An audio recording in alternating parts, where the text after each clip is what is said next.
সেটি মহাপুরুষ মহারাজের জন্মস্থান। আর বারাসাত থেকে শিকরাকুড়িন এই রাস্তার পথে আবার স্বামী শঙ্করানন্দজি মহারাজের মামার বাড়ি বলা যায়, সেই রকম স্থান। এই তিনটি একেবারে এই উত্তর চব্বিশ পরগনা জেলার স্থান যে বিভিন্ন অঞ্চলগুলিকে ধরে রেখেছে এই আশ্রমগুলি। কারণ আমাদের পবিত্র সৌভাগ্য যে আমরা এই বাতাবরণের মধ্যে এসে উপস্থিত হতে পেরেছি। কারণ মহাপুরুষ মহারাজের জন্মস্থান মানে কি পাওয়ারফুল জায়গা, রাজা মহারাজ ঠাকুরের মানস পুত্র তার জন্মস্থান, সেটিও একটি বিরাট পাওয়ারফুল জায়গা। তো সেই জায়গায় সব আমরা রয়েছি। তো সেই জন্য রাজা মহারাজকে প্রণাম নিবেদন করছি, মহাপুরুষ মহারাজকে প্রণাম নিবেদন করছি, শঙ্করানন্দজি মহারাজের চরণেও প্রণাম নিবেদন করছি। এই স্যান্ডেস বিল শ্রী রামকৃষ্ণ আশ্রমের দুজন তপনিষ্ঠ সন্ন্যাসী মহারাজ, অমলেন্দু মহারাজ, মুরারি মহারাজ রয়েছেন, তিনি সিনিয়র মোস্ট। আর অমলেন্দু মহারাজ, স্বামী সমর্পণানন্দজি, স্বামী বেদব্রত আনন্দজি, তাদের প্রত্যেককে আমার আন্তরিক শ্রদ্ধা, কৃতজ্ঞতা এবং প্রণাম নিবেদন করি। আপনারা যারা এই আশ্রমের সাথে যুক্ত, স্বেচ্ছাশ্রম দান করছেন নিরবিচ্ছিন্ন ভাবে, যে সমস্ত মায়েরা এখানে এসেছেন তাদের ঘরের কাজ ফেলে রেখে ঠাকুরের টানে এসেছেন, ঠাকুরের কথা শুনবেন বলে আমরা সবাই মিলে এখানে সমবেত হয়েছি, আপনাদের প্রত্যেককে আমার আন্তরিক শ্রদ্ধা এবং কৃতজ্ঞতা জানাই। আমি আগেও বললাম, একটু আগে মহারাজদের উদ্যোগে সহযোগিতায় তারা আমাদের একটা সুযোগ করে দিয়েছেন আজকের দিনটিতে একটু সেবা পুজো করা। এটি সেবা প্রদান নয়, সেবা পূজা। কলকাতা থেকে আমারই ছাত্র, সে আজকে বর্তমানে সুযোগ্য প্রতিষ্ঠা লাভ করেছে, আমাদের ঠাকুর মায়ের কৃপা লাভ করেছে, অর্থাৎ আশীর্বাদ পেয়েছে, দীক্ষা লাভ করেছে। সে, তার মা এসছেন, তার মাসি এসছেন, তাদের উদ্যোগী মূলত আজকে একটু শীত বস্ত্র প্রদান করা হয়েছে এই আশ্রমের মধ্যে দিয়ে, যাদের যাদের কাছে মহারাজরা টিকিট দিয়েছিলেন তাদের মাধ্যমে।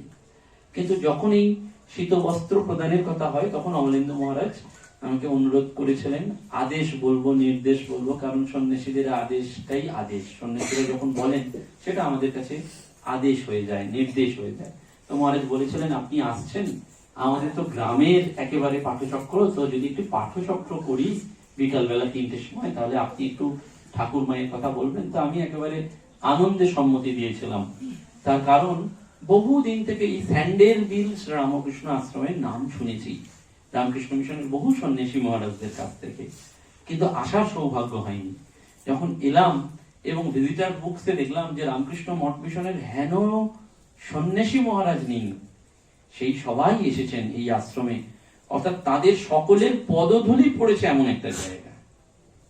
এই আশ্রমে কার কথা বলবো, বর্তমান প্রেসিডেন্ট মহারাজ পর্যন্ত, বর্তমান প্রেসিডেন্ট মহারাজ পরম পূজ্যপাদ স্বামী স্মরণানন্দজি মহারাজ, আপনারা জানেন, আমরা জানি রামকৃষ্ণ সংঘের যিনি প্রেসিডেন্ট তিনি ঠাকুরের প্রতিনিধি, স্বয়ং তাকে ঠাকুর হিসাবে মানা হয়, তিনি স্বয়ং এখানে এসেছেন, পদধূলি দিয়েছেন। আমি যার কাছ থেকে কৃপা লাভ করেছিলাম পরম পূজনীয় স্বামী গহনানন্দজি মহারাজ, তিনি এসে এখানে দীক্ষা দান করেছেন এবং এই যে মঞ্চটি উদ্বোধন করেছেন। পূজনীয় স্বামী শিবময়ানন্দজি, পূজনীয় স্বামী সর্বদেবানন্দজি আর দিব্যানন্দজি মহারাজের কথা নতুন করে বলছি না, তিনি আপনাদের ঘরের লোক, প্রাণের লোক, এবং সকলে এসছেন। তাহলে এত সাধু যেখানে এসছেন, বুঝতে পারছেন তো এই স্থানটির মাহাত্ম্য কোথায়। এবং সেইটি আরো ভালো লাগছে যে সেখানে শুধু সাধু এসেছেন, এবং সেখানে আমাদের সাধুর যিনি সাধুকে এই ঠাকুর, তিনি সাধুদেরও সাধু। আপনারা প্রত্যেকে, আমরা সকলে খণ্ডন ভব বন্দন করি, তাতে লেখা আছে ত্যাগীশ্বর হে নরবর, তিনি ত্যাগের বাদশাহ।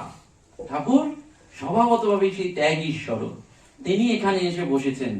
দেখুন, এইটি হয়তো দেখলে মনে হচ্ছে দরমার মন্দির, কিন্তু আপনি দেখুন, আমার মনে হচ্ছে যে এখানে একটা জ্যোতিতে ভরে গেছে, ঠাকুর এখানে যেন বিচরণ করছেন। এবং তিনি ইচ্ছা করে এখানে এই যে মন্দিরটি সংকল্প করেছেন, মহারাজরা অমানসিক পরিশ্রম করে এই মন্দিরটি গড়ে তোলার চেষ্টা করছেন, কারণ ঠাকুরকে তারা বসাবেন, প্রাণের ঠাকুরকে বসাবেন। এবং আজকের যে দিনটি সেটি খুব তাৎপর্যপূর্ণ। ভগিনী নিবেদিতা ভারতবর্ষে আসার দিন, স্বামী বিবেকানন্দকে দেখে সেই বিদেশ থেকে একজন মহিলা এসেছিলেন, তিনি বিদেশিনী, সুদূর আয়ারল্যান্ডে তার জন্ম হয়েছিল, কিন্তু তারপরে তিনি স্বামীজির আহ্বানে 1898 সালের এই 28শে জানুয়ারি যদি 2023 থেকে 1898 বাদ দেন তাহলে একেবারে সময়টা হয় 125 বছর। আজকের দিনে 125 বছর ঠিক আগে একজন বিদেশিনী মহিলা তার আচার্য নেতা গুরু স্বামী বিবেকানন্দকে দেখে তার আহ্বানে তার দেশে চলে এসেছেন, নিজের দেশ ছেড়ে এই ভারতবর্ষে এসেছিলেন এবং ভারতবর্ষের জন্য সমগ্র জীবনটা দিয়ে দিলেন। তিনি সেই খ্রিস্ট ধর্মের মানুষ হয়েও ধর্ম ছেড়ে দিলেন। তখনও তার মা বেঁচে ছিলেন, ভাই বেঁচে ছিলেন, তাদেরকে ছেড়ে দিলেন। বলা হয় তিনি স্বজাতি ছাড়লেন, স্বধর্ম ছাড়লেন, স্বজন ছাড়লেন, কিন্তু গুরুকে ছাড়েননি। এই গুরু হচ্ছেন স্বামী বিবেকানন্দ। তার আদর্শে, কারণ স্বামীজি বারবার বলছেন ভারতবর্ষে প্রকৃত সিংহিনীর এখনো জন্ম হয়নি। তোমার শরীরের যে কেল্টিক রক্ত, তোমার ধমনীতে যে কেল্টিক রক্ত, তোমার পবিত্রতা, তোমার অধ্যবসায়, সেটি ভারতবর্ষের জন্য দরকার। আজকে আপনারা এই যে দুপুরবেলা এসে ঠাকুর মায়ের কথা শুনছেন, এটি হয়েছে কিন্তু ভগিনী নিবেদিতা এবং আরো যারা এই দেশটার মায়েদের জন্য, মেয়েদের জন্য ভেবেছেন এবং এই ভাবনা চিন্তা ভগিনী নিবেদিতা করছেন। কিন্তু তার আগেও শুরু করেছিলেন কে জানেন? আমাদের এই ঠাকুর। এই ঠাকুর ছাড়া দ্বিতীয় কেউ নেই যিনি নারীকে এত সুন্দরভাবে সম্মান দিয়েছেন। নিজের স্ত্রীকে পায়ে ফুল দিয়ে পুজো করা এবং নিজের জপের মালাটা মায়ের পায়ে সমর্পণ করা সারা পৃথিবীর ইতিহাসে কোন ধর্ম প্রচারক, কোন ধর্মগুরু, কোন অবতার কেউ করেননি, যেটি স্বয়ং ঠাকুর করে দিয়ে গেলেন। এই নারী শক্তির জাগরণটি ভেবে দেখুন তো।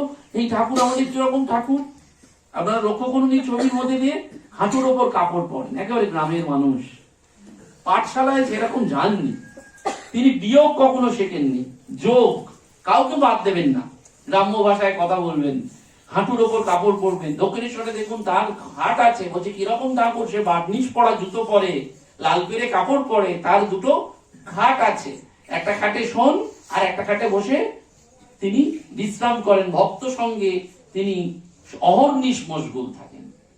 কিন্তু তারপরেই মাস্টারমশাই সুন্দর একটি কথা বলছেন, কোন বাহ্যিক চিহ্ন নেই, কিন্তু সর্বদা ঈশ্বর ভাবে তিনি ভাবিত। এই ঠাকুরের পরিচয় দিচ্ছে। দেখুন তিনি বাহ্য দিক থেকে আপনার আমার মতন সাধারণ একেবারে গ্রামের মানুষ, হাঁটুর ওপর কাপড় পরছেন, গ্রাম্য ভাষায় কথা বলছেন, পাঠশালায় যাবেন না, হ্যাঁ, ধনী কামারিনীর হাতে সেই ভিক্ষে করছেন, সমস্ত সব গ্রামে যা যা হয়েছে তাই করেছেন। কিন্তু ভেতরে ভেতরে একটা জায়গায় ঠিক, তিনি ভগবান বই আর অন্য কিছু জানেন না। ভগবান বই কেন এটা বলছেন? আপনারা প্রত্যেকে দেখেন গ্রামে বাচ্চা ছেলেরা কি করে, একটা খেলা খুব খেলে, দেখবেন একটা খুঁটি ধরে বন বন বন বন বন করে ঘুরতে থাকে।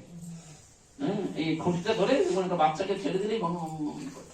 তার মা কিন্তু বলে, ওরে খুঁটিটা ছেড়ে দিস না, ছেড়ে দিলে কি হবে, ছিটকে গিয়ে দৌড়ে পড়বে, এবং দৌড়ে পড়লে তার মাথা ফেটে যাবে, রক্তপাত হবে। ঠাকুর আমাদের বলছেন ঈশ্বর হচ্ছে সেই খুঁটি। তোমরা সংসার করো, কিন্তু ঈশ্বর রূপ খুঁটিকে ধরে রেখে সংসার করো, কারণ আমরা সংসার ত্যাগ করতে পারবো না। কারণ আমাদের অবস্থা হচ্ছে গোবরে পোকার মতন। ঠাকুরই বলেছেন, জানেন, গোবরে পোকা গোবরে থাকতেই ভালোবাসে। আমাদের সবাইকে যদি এখন বলে সংসার ছেড়ে দিয়ে ত্যাগ করে দিতে, আমরা পারবো না। আমাদের সংসারে ঠাকুর রেখেছেন, কিন্তু এই সংসারের চিত্রটা কিরকম আপনারা প্রত্যেকেই দেখছেন। সংসারে কি আছে? ঝগড়া, অশান্তি, ছেলে জন্মাচ্ছে, ছেলে মারা যাচ্ছে, ছেলের বউ খেতে দিচ্ছে না, হ্যাঁ, প্রতিদিন পাড়া প্রতিবেশীর সাথে ঝগড়া হচ্ছে, মৃত্যু আসছে। সংসার মানেই তাই। যাকে আপনি নিজের বলে ভাবছেন সে আর নিজের নেই, কালকেই সে আপনার সাথে বেইমানি করছে। সেজন্য শ্রী রামকৃষ্ণদেব বলছেন ভগবান দুবার হাসেন। কখন? বলছে একবার ডাক্তার যখন বলে রুগীকে বাঁচিয়ে দেবো, তখন ভগবান হাসেন যে আমি যাকে মারবো তাকে তুই বাঁচাবি কে? রাকে হরিত মারে কে? মারে হরিত। আর একবারও ভগবান হাসেন, বলছে দুটো ভাই যখন জমি নিয়ে ঝগড়া করে, এইটা আমার বেড়া দিলাম, ওইটা তোর, তখন ভগবান ওপর থেকে এসে বলেন ওটা জগৎটাই আমার, আর তোরা এই শুধু জমি নিয়ে মারামারি। সেই জন্য বলছেন, সেই জন্য আমাদের কি করতে হবে? বলছে আমাদের ভগবানে মন দিয়ে সংসার করতে হবে, ভগবানে মন দিয়ে সংসার করতে হবে। তাহলে আমরা সংসার করব, সংসার ছেড়ে দিচ্ছি না। ঠাকুর বলছেন প্রথম প্রথম এক হাতে ঈশ্বরকে ধরো, এক হাতে সংসার করো, এক হাতে কর্ম করো। বলছেন তারপরে আস্তে আস্তে দেখবি কর্ম তোমার আর ভালো লাগছে না। সুন্দর উপমা দিয়ে বলছেন, বৌমা যখন অন্তঃসত্ত্বা হয় তখন শাশুড়ি কি করে? কাজ কমাতে থাকে আস্তে আস্তে আস্তে আস্তে। যখন একেবারে ডেলিভারির দিন আসে বা তার আগে আসে, তখন বৌমাকে শাশুড়ি বলে আর তোমায় কাজ করতে হবে না, তুমি এখন তোমার ছেলে বা মেয়ে যে আসবে তার দিকেই মন দাও। তাহলে আস্তে আস্তে কি হবে, যত বয়স যাবে কর্ম কমবে, ভগবানের দিকটা বাড়বে। তাহলে প্রথম কর্ম আর ভগবান, তারপরে কি করব, কর্ম কমবে ভগবান দিকটাই বাড়বে, অর্থাৎ সেটির নাম ব্যাকুলতা। কিন্তু ব্যাকুলতা তো একদিনে আসবে না। ব্যাকুলতা কি একদিনে আসবে? আসবে না। ঈশ্বরের নামে ব্যাকুলতা একদিনে আসবে না। তাহলে ঈশ্বরের নামে ব্যাকুলতা আনতে গেলে কি করতে হবে?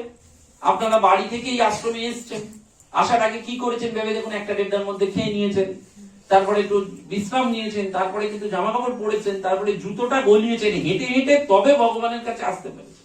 কিছু আগে আগে স্টেপ দরকার। তো বলছেন এই ভগবানের প্রতি ব্যাকুলতা, অনুরাগ, ভালোবাসা যাই বলুন না কেন, সেটা বাড়ার প্রথম উপায়টা হচ্ছে সাধু সঙ্গ করতে হবে। শাস্ত্রে বলছে সাধু দর্শনম পুণ্যম, সাধুকে দেখলেই পুণ্য হয়। কিছু না, এই মুরারি মহারাজ বেরিয়েছেন, অমলেন্দু মহারাজ বেরিয়েছেন, আপনি তাকালেন তাতেই পুণ্য হয়ে গেল, জন্ম জন্মান্তরের সংস্কার। কি আশ্রমে ধরুন দীপানন্দ মহারাজ এসছেন বা অন্য কোন সন্ন্যাসী এসছেন, তাকে কিছুই না, তাকে দেখতে যাবো প্রথম, এই আশ্রমে একটা সাধু এসছে, চল দেখতে যাই। এই সাধু দেখলেই পুণ্য, দেখার ভাব নিয়ে আসতে হবে, শ্রদ্ধা যুক্ত। এমনি ওই গাছ পাখি দেখার মতন দেখতে এলে হবে না, শ্রদ্ধা নিয়ে আমি সাধুকে দেখব। কেন সাধুকে দেখবো? কেন সাধু সঙ্গ করবো? সাধু সঙ্গ করলে কি হবে? বলছে সাধু সঙ্গ করলে বিষয়ের নেশাটা কেটে যাবে। যে মদ খেয়ে বাড়িতে আসে তাকে কি করা হয় গ্রামে, দেখবেন চাল ধোয়া জল দেয়, তেঁতুলের জল দেয়, তারপরে এইসব বিজ্ঞাপন দেয়, মদের নেশা ছাড়ানোর উপায় আমার কাছে জানা আছে। এই সাধুদের কাছে বিষয় যে নেশা, বিষয়রূপ মদের নেশা ছাড়ানোর ওষুধ রয়েছে। কেন? সাধুরা কি করছেন সারাদিন? আমি এই যে আগে কি বললাম, খুঁটিটা কি ধরেছেন? ভগবানকে ধরেছেন। সাধু যা করছেন সব কিন্তু ভগবানের। দেখুন কতটা প্ল্যানিং কিরকম আছে, আমি জাস্ট উদাহরণ দিচ্ছি। আমরা এসেছিলাম এই সেবা পূজাটা দিতে, মহারাজ কিন্তু যুক্ত করলেন একটু পাঠ, তাতে কি হলো গুরুবন্দনা, একটু মায়ের নাম, একটু কথামৃত পাঠ, তাহলে ভাবটা জমিয়ে দিচ্ছেন আস্তে আস্তে, সবটা কিন্তু ঠাকুরকে কেন্দ্র করে হয়ে যাচ্ছে। আজকে সারাটা দিন কাটছে কিন্তু একজনকে কেন্দ্র করে, তিনি হচ্ছেন শ্রীরামকৃষ্ণ। এবং দেখবেন বাড়ি ফিরে গিয়ে আপনার আজকে কোনো ক্লান্তি নেই, আনন্দ। আপনি কালকে করুন আনন্দ, পরশু করুন আনন্দ, বাড়বে বাড়বে বাড়বে বাড়বে। এই আনন্দ এমন যে আনন্দ কম নেই, বরঞ্চ বাড়বে বাড়বে বাড়বে বাড়বে। সেই জন্য বলছে সাধু সঙ্গ করতে হবে। সাধু সঙ্গ করলে কি হয়? সাধু সঙ্গ করলে কি হয়? একটা গোবরে পোকার সাথে একটা মৌমাছির বন্ধুত্ব হয়েছিল। হ্যাঁ, তো মৌমাছিটা গোবরে পোকাকে বলছে চল আমাদের ফুলের দেশে নিয়ে যাবো, তোকে অনেক ফুলের মধু খাওয়াবো। গোবরে পোকা বলছে দূর, তোর সাথে যাবো না। বলছে চল না। তো বলেছে যখন গেছে, তো যাওয়ার সময় গোবরে পোকা করেছে কি, হুলে করে একটু গোবর নিয়ে গেছে, যদি না খাবার পাই। দেখুন আমরা অনেক সময় কি করি, বিভিন্ন জায়গায় যাই, যদি খাবার না পাই একটু বিস্কুট নিয়ে যাই সঙ্গে করে। কি দরকার বাবা, রাস্তায় যদি না পাই, আসনটাও নিয়ে যাই, যদি বাবা জায়গা না পাই। এই যদি বাবার জন্য আমাদের ভগবান লাভ হয়, কারণ আমাদের একটা ডাউট আছে, সংশয় আছে। ভগবানের কাছে আসতে গেলে কোনো সংশয় নেই, ও যা হবে দেখা যাবে। আমার ওপর তার কৃপা আছে, দয়া আছে। কেন আছে? প্রত্যেকটা কেন আছে। আপনি জন্মের আগেই, আমরা প্রত্যেকেই জন্মের আগে আমাদের কি হয়েছে, আমাদের মাতৃস্তনে দুগ্ধ কে দিয়েছেন? ঠাকুর দিয়েছেন। জন্মানোর আগে কি খাবার হবে, কোথায় কোথায় ভাত খাবো, ডাল খাবো, আজকেই আশ্রমে ভগবানের প্রসাদ পাবো, সব ঠাকুর লিখে রেখেছে। জন্মের আগেই সে সব ব্যবস্থা করে রেখে দিয়েছে। তিনি তোমার এখান থেকে বসিরহাট যাওয়ার সময় একটা বিস্কুটের দরকার, তিনি ব্যবস্থা করবেন না? ঠিক করবেন। আর যদি না করেন তাহলে জানতে হবে সেটা আমার মঙ্গলের জন্যই তিনি করবেন না। তাহলে এক হয় তিনি ব্যবস্থা করেছেন, অথবা তিনি যদি ব্যবস্থা না করেন তাহলে সেটা আমার মঙ্গলের জন্য। তাই গোবরে বোকায় গোবর নিয়ে গেছে, যেই ফুলে বসছে কোনো ফুল থেকেই মধু পাচ্ছে না। মৌমাছি বলছে কি রে মধু পাচ্ছিস না? বলছে না তো। বলে কই ভালো করে দেখি তো। ভালো করে গিয়ে দেখছে যে ও গোবর নিয়ে এসেছে। তবে চল তোকে চান করি আনি, স্নান করি আনি। কেন স্নান করালো? পিউরিফিকেশন। মধু পেতে গেলে, অমৃত পেতে গেলে কি করতে হয়? পিউরিফিকেশন, মনের শুদ্ধিকরণ দরকার। হ্যাঁ, পবিত্র। এই জন্য দেখবেন মায়ের জীবন বলছে পবিত্রং জীবনং যস্য পবিত্রং, পবিত্র তার জীবনটাই পবিত্র। কথা কথা পরের ব্যাপার, জীবনটাই পবিত্র। স্বামীজি বললেন ঠাকুর সম্পর্কে, not that he was holy but he was holiness. তিনি পবিত্র পবিত্র না, তিনি পবিত্রতা। কেউ একটু আগে আমাকে বলছিলেন যে মহারাজের স্নান হয়নি, স্নান করতে গেছেন, কিন্তু না, মহারাজ ঠাকুরকে অর্ঘ্য দেবেন তাই নিজে পবিত্র হয়ে ঢুকলেন, ঠাকুরের কাছে আসার আগে বারবার স্নান করছেন, কারণ এটি বাহ্য শৌচ, তার সাথে সাথে অন্তর শৌচ দরকার। আমরা সবসময় তো বাহ্য শৌচ পারি না, সেই জন্য পিউরিফিকেশন অফ মাইন্ড, দেখবেন কোন পুজোর আগে গঙ্গা জল ছিটিয়ে দেওয়া হয়, কেন কি? পিউরিফিকেশন, ওইটি দরকার। ওই মৌমাছি গোবরে বলতে চল, তাহলে তুই যেহেতু পাচ্ছিস না ফুলের মধু গন্ধ, তোকে ভালো করে গঙ্গা স্নান করায়। এই গঙ্গা স্নান করিয়ে যখন নিয়ে এবার পাচ্ছি, একটা পদ্ম ফুলের উপর বসেছে, সামনে একটা পূজারি ছিল, সে ওই পদ্ম ফুলটা তুলেছে, গোবরে পোকা দেখছে আমি কোথায় ছিলাম কোথায় এলাম, এই যে সাধু সঙ্গের ফল। মৌমাছি তাকে একটা ভালো জায়গার সন্ধান দিয়েছে, সাধু বলে দেবে কোন দিকে যেতে হবে কোন দিকে যেতে হবে না, সেই জন্য সাধুর কাছে যেতে হবে, এবং সাধুর কাছে সেই ভাব নিয়ে যেতে হবে, শ্রদ্ধা যুক্ত হয়ে গেলাম নয়। তখন মৌমাছিটা ওই গোবরে পোকা দেখছে আমি এই পদ্ম ফুলের ওপর, এবং ওই ব্রাহ্মণ সেই পদ্ম ফুলটা নিয়ে এসে দেবাদিদেব মহাদেবের মাথায় চড়িয়ে দিয়েছে, বলছে আমি ছিলাম এই গুয়ের রাজ্যে, পায়খানার রাজ্যে, সেখান থেকে আমি ভগবানের মাথায় চড়লাম। সেই জন্য বলছে সাধু সঙ্গ। ইংরেজিতে একটা কথা আছে, man is known by the company he lives. একটা মানুষকে সব থেকে ভালো চেনা যায় মানুষটা কার সাথে সঙ্গ করছে, কার সাথে সঙ্গ করছে। গীতাতে বলছে সঙ্গাৎ সঞ্জায়তে কাম, সঙ্গ থেকেই সমস্ত কামনা বাসনা হয়। আপনি ভালো সঙ্গ করুন, ভালো বাসনা আসবে, বা খারাপ সঙ্গ করুন, খারাপ বাসনা আসবে। সেই জন্য সঙ্গটা খুব দরকার। প্রথম দরকার হচ্ছে ওই যে ব্যাকুলতা বাড়ানোর জন্য কি? সাধু সঙ্গ, সৎ সঙ্গ। এই যুগে এই রামকৃষ্ণ সঙ্গের থেকে শ্রেষ্ঠ সঙ্গ আর নেই। যেদিন আসতে পাচ্ছেন না সেদিন কি করবেন? বাড়িতে কথামৃত পাঠ। রাজা মহারাজ বললেন এই যে ব্রহ্মানন্দ যে 12 বছর নিরবিচ্ছিন্ন ভাবে কথামৃত পাঠ করলে তার ব্রহ্মজ্ঞান হবেই হবে। 12 বছর কথামৃতের মধ্যে সমস্ত রকম উপায়টা এবং তার সমাধানটা বলে দিয়েছেন ঠাকুর, যে কোন উপায় ভগবান লাভ হবে, হ্যাঁ কোন উপায়। ঠিক আছে, ঠিক আছে, উনি কোনো অসুবিধা নেই। এতে কি হবে? উনি চেষ্টা করছেন তো সবার লক্ষ্য উন্নতিকে বলে উনি ভাববেন আমি কি ভুল করে ফেলেছি। ঠিক আছে, উনি ফুলটা, হ্যাঁ। তো এই জন্য আমাদের কি দরকার? প্রথম সাধু সঙ্গ করতে হবে, ভালো লোকের সঙ্গ। গানে আছে বারে বারে আশা তো আর হবে না, এই জীবন আপনি বারে বারে পাবেন না, দুর্লভ। এটা আমার আপনার কথা নয়, শাস্ত্র বলছে মনুষ্যত্ব মুমুক্ষুত্ব মহাপুরুষ সংশ্রয়, এটা হয় না অত সহজে। মনুষ্য জীবন 84 লক্ষ জনি ঘুরে, শাস্ত্রে হিসেব আছে, কলক্ষ সরীসৃপ হয়েছেন, কলক্ষ পাখি হয়েছেন, কলক্ষ এই ইট কাঠ পাথর ফুল গাছ হয়েছেন, আবার হতে পারে। স্বামীজি বলছেন কর্ম যদি খারাপ হয় তাহলে মনুষ্য জন্ম থেকে আবার নির্জনী হয়ে যেতে পারে। ওই জন্য কর্ম করতে হবে। তো কর্ম করতে গেলে কর্ম করবো বললেই তো হবে না, কে বলে দেবে? পথ কে বলে দেবে? সে পথ বলে দেওয়ার জন্য কিন্তু দরকার প্রিরিকুইজিট। প্রথম হচ্ছে সাধু সঙ্গ। জীবনে যখনই সুযোগ পাবেন, আপনাদের এত সুযোগ যে ওই দূর দূরান্ত থেকে কত উচ্চ কোটির সন্ন্যাসীরা এখানে আসেন, তাই তাদের এলে সঙ্গ করতে হবে। ওই সঙ্গের সাথে সাথে কি করতে হবে? সেবা। শুধু সাধু সঙ্গ নয়, সেবা। এখন আপনারা বলবেন যে আমি কি করবো, আমার তো অত পয়সা নেই, আমি কি করবো? শুধু পয়সা কিন্তু নয়, সেবা 3 রকম ভাবে হয়। স্থূল ভাবে, অর্থাৎ এলেন, এই যে সন্ন্যাসী মহারাজরা খাবেন তার জন্য বাজার করে দেওয়া, বাজারটা কেটে দেওয়া, আনাজটা করে দেওয়া, এটা একটা সেবা। এই আশ্রমকে আর একটা ভাবে সেবা করতে পারেন, এই যে মন্দিরটা মুছে দেওয়া, এই যে মন্দিরের চাতালটা পরিষ্কার করে দেওয়া, এটাও কিন্তু সেবা। সুতরাং সেবা কিন্তু শুধুমাত্র যে এলেন কিছু একটা দিলেন তা কিন্তু নয়। এবং সেটাও যদি না হয়, সেটাও যদি না পারেন, তাহলে এরা যা যা বলেছেন এই যে ভগবানের নাম করা, এই ভগবানের নামেরও একটা শক্তি আছে। সেই জন্য বলছি এই সেবাটা করতে হবে এবং সেবার মনোভাব নিয়ে। ওই গোবরে পোকা তারপরে যখন দেখছি শিবের মাথা থেকে তাকে যখন ফেলে দিয়েছে, ওই ফুলটা যখন শুকিয়ে গেছে, যখন গঙ্গায় ভাসিয়ে দিয়েছে, তখন ওই মৌমাছি বলছে চলো ফিরে চলো। তখন বলছে আমি যাব না, অনেক কোটি জন্মের ফলে তুমি আমাকে এই জায়গায় নিয়ে গেছো। এই যে এই জায়গায় নিবেদিতা খুব সুন্দর করে একটা জায়গায় বলছেন, সেদিন যদি ওই লন্ডনে স্বামীজির সাথে দেখা না হতো তাহলে আমি নিবেদিতা হতে পারতাম না। বলছেন এই একটা মানুষ আমার জীবনটা ঘুরিয়ে দিল। নরেন দত্ত, যে স্বামীজি দেখুন, স্বামীজিকে কে ঘোরালো? ঠাকুর। একটা মানুষ ঘুরিয়ে দিল। তাহলে একটা মানুষ কি করে দিতে পারে? মানুষ ওই ভালো সঙ্গ করতে হবে। সেই জন্য আমাদের বারবার মনে রাখতে হবে সাধু সঙ্গ। দ্বিতীয় হচ্ছে সেবা। আমরা যখনই আশ্রমে আসবো, যে কোনো আশ্রমে যাব, তখন আমাদের মধ্যে যেন একটু সেবা ভাব কাজ করে। সেবা মানে আমি যেন কিছু দিতে পারি। বীরভূমে এরকম একটি আশ্রমে একজন ভিখারি এসছে। তো ঠাকুরের উৎসব হবে, এই উৎসব কর্তারা ভিখারিকে বলছে তুমি আসো, পরে হবে, সবাই আগে খেয়ে নিক, খিচুড়ি খাওয়া হচ্ছে, খেয়ে নিক এই হাজার হাজার মানুষ, তারপরে তোমরা আসো।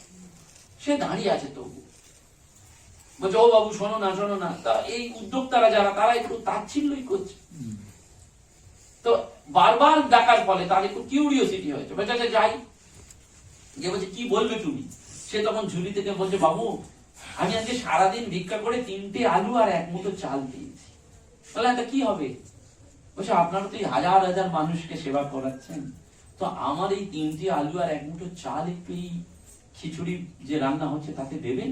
আমার তো এর থেকে বড় ক্ষমতা নেই, তাই আমাকে যে ক্ষমতা আছে আমি সেই দিয়েই তার পুজো করব।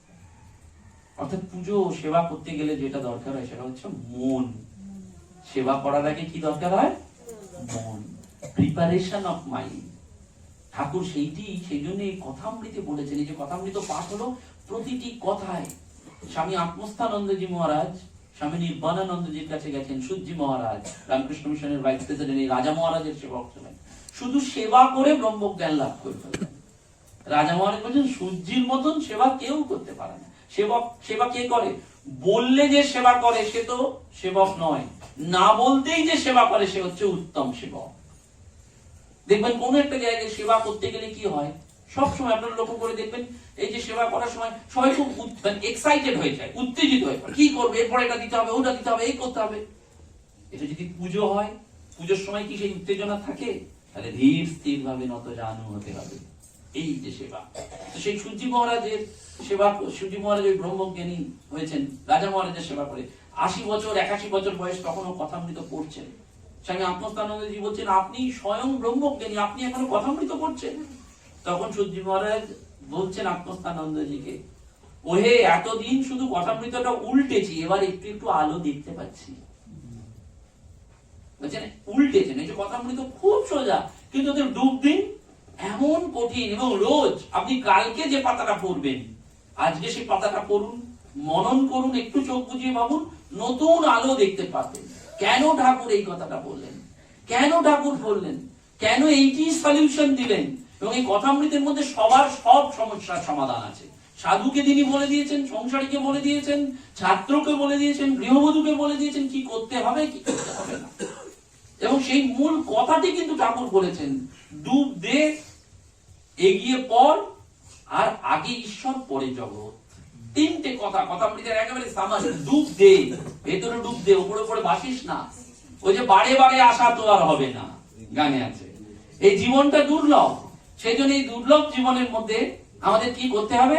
ওই কথামৃত পাঠ। বলছেন 12 বছর কথামৃত পাঠ করলে, করে দেখো তোমার ব্রহ্মজ্ঞান হয়ে যাবে। এবং সেটি যেমন কথামৃত পাঠ হলো, যদি নাও পারেন তাহলে কি হচ্ছে? বলছে এই যে সেবার দ্বারা, উত্তম সেবক, এই সেবার দ্বারা ও বলছে যে ওই খিচুড়িতে আমার 3টে আলু এবং একটু চাল নেবে। এই যে আমার কিছুই নেই, কিন্তু আমাকে ভগবান যতটুকু দিয়েছেন সেইটুকু। ক্লাসে ছাত্ররা কি করতে পারে? প্রতিদিন 1 টাকা 2 টাকা করে সেভ করতে পারে। আপনারাও ধরুন করতে পারেন, 1 টাকা 2 টাকা করে ফেললেন, তাহলে মাসে কত টাকা হয়? 30 টাকা 30 দিনে। বছরে কত হয়? 360 টাকা। 360 টাকা দিয়ে দুর্গাপুজোর সময় একজনকেও তো আপনি একটা কাপড় দিতে পারেন, একজনকে তো দিতে পারেন। চাকরি বলছেন এই পৃথিবীতে একদিনের জন্য যদি একটা মানুষকে শান্তি দিতে পারো, তাহলেই সত্যি বাকি সব ঘোরার। বড় করে 100 500 1000 লোককে দিতে হবে না, একজনকে দাও। তার জন্য কি দরকার? এই মন। এবং এই মন তৈরি করার জন্য ঠাকুর বলছেন, যখন যে সংসারী ভক্ত যখন ঠাকুরকে জিজ্ঞেস করছেন সংসারে থেকে কি ভগবান লাভ হয়, ঠাকুর বলছেন মাইরি বলছি, দিব্যি করে বলছি, সংসারে থেকেই ভগবান লাভ হয়। বলেন কি করে ভগবান লাভ হয়? বলেন প্রথম সাধু সঙ্গ করবি, দ্বিতীয় নির্জন বাস করবি।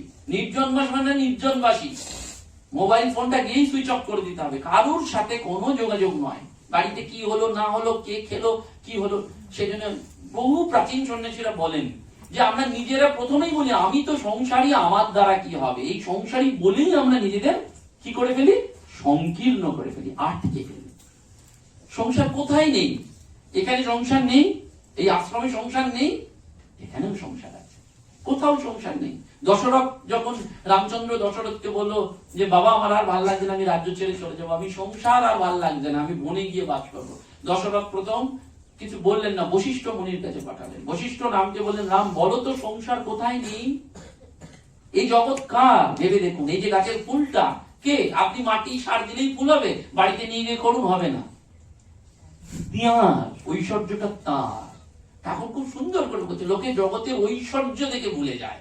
আপনি ফুলের বাগানে গিয়ে বলছেন দারুণ ফুল, আশ্রমটা দারুণ, ঠাকুর দারুণ, তুই একবারও দেখেছেন? তাহলে এই জগতের ঐশ্বর্য যিনি তৈরি করলেন, সে কত সুন্দর, সে কত সুন্দর। তাকে যদি একবার দেখেন তাহলে কি হবে?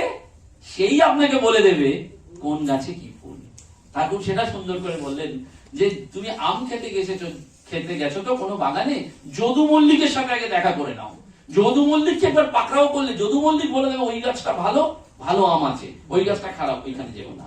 এই যদু মল্লিককে ঠাকুর উপমা দিয়ে বলছেন ঈশ্বর, ভগবানকে আগে পাকড়াও করো। তা ভগবানকে পাকড়াও করতে গেলে ঠাকুর বলছেন সাধু সঙ্গ করো।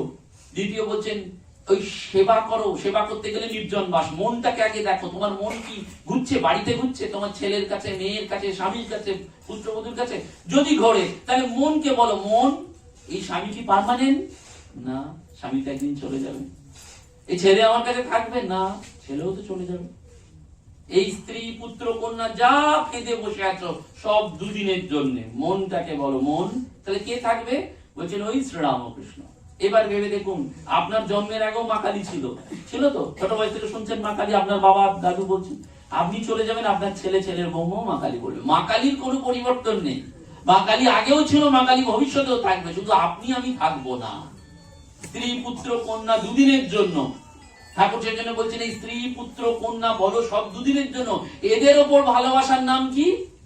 মায়া। আর সকলকে ভালোবাসার নাম দয়া। বলছেন তুমি মায়ায় বদ্ধ হয় না, মায়াকে কাটতে শেখো। কি দিয়ে কাটবে? ওই নির্জন বাস। বিচার করো, নিজের মনকে বারবার বোঝাও যে মন এরা নিজের নয়, এরা নিজের নয়। তাহলে আমার নিজেরটা কোথায়? বলছেন আমার নিজে সেই ওইখানে যেতে হবে। মুসাফির জানা হোগা। কোথায় যেতে হবে? বলছেন মনো চলো নিজ নিকেতনে। সংসার ও বিদেশে বিদেশির মতো ভ্রম কেন অকারণ। যে লোকটা লন্ডনে থাকে, ইউএসএ তে থাকে, দেখবেন এই মঠ মিশনের সন্ন্যাসীরা 2 বছর 3 বছর 4 বছর থাকার পর কি করে? একবার যাই ভারতবর্ষ ঘুরে আসি। কেন? ভারতবর্ষ তার নিজের দেশ, একবার দেশে যাই।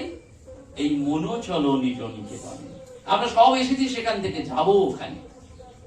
এই যে এত লাফালাফি করছি, আমরা বক্তৃতা দিচ্ছি, আসছেন, আপনারা শুনছেন, ভেবে দেখেছেন, চিন্তা করে দেখেছেন? যে কোনো একদিন প্রত্যেকের ভাগ্যেই লেখা আছে ডেথ, মারা যাবো। 40 মিনিটে সমস্ত চিতা পুড়ে ছাই হয়ে যাবে। যে আমিটা নিয়ে এত লড়াই করছেন, যে দেহটা নিয়ে এত ভাবছেন, আয়নার সামনে বারবার দেখছেন, এত জামা কাপড় পরছেন, এত কিছু করছেন, সেটা কি? 40 মিনিটের খেলা, ছাই। সেই ছাইটা নিয়ে কি করবেন? মাটিতে পুঁতে দেবেন, গঙ্গায় ফেলে দেবেন, কেউ আর মনে রাখবে না। তাহলে এই দুদিনের জন্য এত লাফালাফি কেন? যার জন্য লাফালাফি সেই ভগবানের জন্যই লাফালাফি করা ভালো। সেজন্য বলছে নির্জন বাস। বলছে নির্জন বাসে কি হয়? মনটাকে অ্যানালিসিস করতে হয়, বিচার করতে হয় বারবার। আমি কেন এলাম? বললেন দিন গেল মিছে কাজে, রাত্রি গেল নিদ্রে, না ভজিনু কৃষ্ণ চরণার বৃন্দে। আমার দিনটা তো কাজ করেই গেল, রাত্রিবেলা ঘুমিয়ে কেটে গেল, আমি তো ভগবানের নাম করলাম না। সেই জন্য ঠাকুর বলেন বেশ তো, তাহলে কি করবে? ভগবানের নাম গুণকীর্তন করো। ভগবানের নাম গুণকীর্তন করো। এখন ভগবানের নাম করলে কি হয়? বলছে ভগবান কি নামেন? বলছে ভগবান নামেন। ভগবান কিসে নামেন? ভগবান নামেতেই নামেন। এই যে আশ্রম কেন এত ভালো লাগছে আপনাদের? এই যে সাধুরা এসে কি করেছেন? ভগবানের নাম করেছেন। আপনারা কি করেছেন? ভগবানের নাম করেছেন। এই যে এতক্ষণ সময়টা কেটে যাচ্ছে, কি হচ্ছে? ভগবানের নামই হচ্ছে। এই ভগবানের নামেতেই ভগবান নামেন। সেজন্য বলছি ঈশ্বরের নাম গুণকীর্তন করো। শুধু বললে শুনলে হবে না, নিজে হাত তালি দিয়ে। সেরকম কি আছেন? বলছে হাওড়ার নবগোপাল বাবু, আপনারা জানেন মাঘী পূর্ণিমার দিন, এই সামনেই মাঘী পূর্ণিমা আছে। মাঘী পূর্ণিমা অত্যন্ত ইম্পর্টেন্ট পূর্ণিমা একটা।